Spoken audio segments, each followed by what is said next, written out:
الرحيم. يلا نسمي الله النهارده كده ونشوف مجيدة النهارده هتعمل ايه. معايا طبعا مكرونة، معايا صدر فرخة.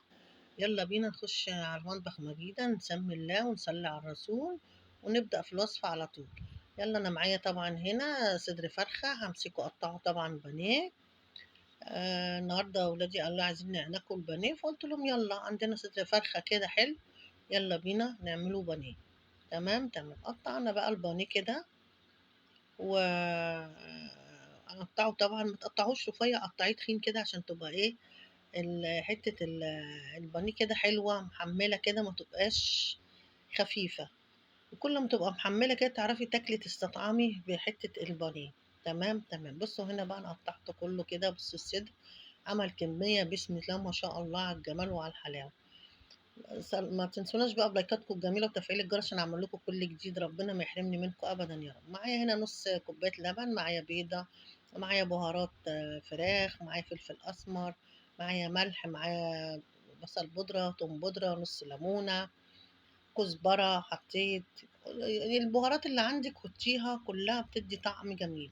كفاية ان انت حاطة فلفل اسمر وملح، خلاص بيطعم الحاجة وبيبقى طعمها تحفة تحفة تحفة. طبعا الثوم البودرة والبصل البودرة بيطعموا الحاجة بيخلوها جميل. هنا بقى طبعا حطيت معلقة دقيق عشان ما اخدش بقى واحط في الدقيق وبعدين احط في البيض والكلام ده. سبتها بقى تدبل شوية مع بعضيها. معايا هنا بقى نص مكرونة، هنعمل مكرونة طبعا جنب البانيه. تمام تمام. هنا بقى معايا شوية دقيق ومعايا شوية فيجيتار، طبعا جايبة فيجيتار سايب من عند العطار.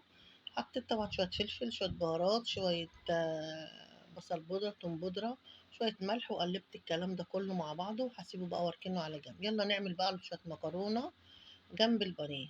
هنا معايا بقى حلة حطيت فيها ايه شوية معلقتين سمنة، وهنزل بالبصلة كده واقلب الكلام ده كله مع بعضه كده. بسم الله ما شاء الله، ربنا يحسن ما بين ايدينا وايديكم يا رب كده. معايا هنا فصين توم خرطتهم على فلفل على قرن فلفل حراق كده سبايسي كده، وشوية ملح وشوية فلفل. ضربت الطماطم بقى في الخلاط وانزل على البصلة. الروايح هنا جميلة التحفة دي، بسم الله ما شاء الله. تمام تمام. هنا طبعا عندي الصلصة اتسبكت، هنزل بقى عليها بالمكرونة. طبعا والله الكاميرا هنا ظالمة المكرونة. الصلصة انتوا شايفينها شكلها عامل ازاي، بسم الله ما شاء الله، ربنا يحسن ما بين ايدينا وايديكم. متنسوش تدعوا لامي وابويا واخويا بالرحمة، تدعوا اخواتنا الفلسطينيين ربنا ينصرهم على مين يعاديهم يا رب. يلا هنا بقى بعد ما عملنا المكرونة، يلا بقى نقلي البانيه. بص بقى انا طبعا عشان حطيت بيضة ولبن وكده ومعلقة دي، هاخد من هنا بقى هعوز بقى اللي هو دي والفيجيتار وخلاص على كده. تمام تمام. بصوا هنا بقى كان شرب بقى من الخلطة، والريحة هنا جميلة تحفة تحفة بجد، بسم الله ما شاء الله. هنا بص بقى حتة البانيه جميلة جدا، مش رفيعة، مليانة كده، بسم الله ما شاء الله، ربنا يحسن ما بين ايدينا وايديك يا رب. الزيت سخن بقى، هننزل بقى بالكلام ده كله كده في الطاسة. الله الله الله على الجمال وعلى الحلاوة، تحفة بجد بجد تحفة، والريحة جميلة جدا. جربوا الطريقة هتعجبكم جدا جدا جدا. بصوا هنا بقى البانيه، بسم الله ما شاء الله، حتة البانيه ما شاء الله عليها تحفة بجد كده ومليانة وجميلة.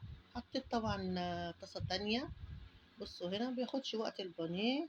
يا رب النهاردة كده أكون ضيفة خفيفة عليكم، جربوا الطريقة تحفة بجد وجميلة. بصوا بقى المكرونة والبانيه، وألف هنا وشفا على اللي هياكل. بصوا هنا بقى البانيه الكفر بتاعه طبعا ما وقعش ولا أي حاجة. بصوا بصوا عامل ازاي، بسم الله ما شاء الله. جربوا الطريقة وأقول لكم بقى السلام عليكم ورحمة الله وبركاته، على الجمال وعلى الحلاوة. يلا بقى ناكل، والسلام عليكم ورحمة الله وبركاته.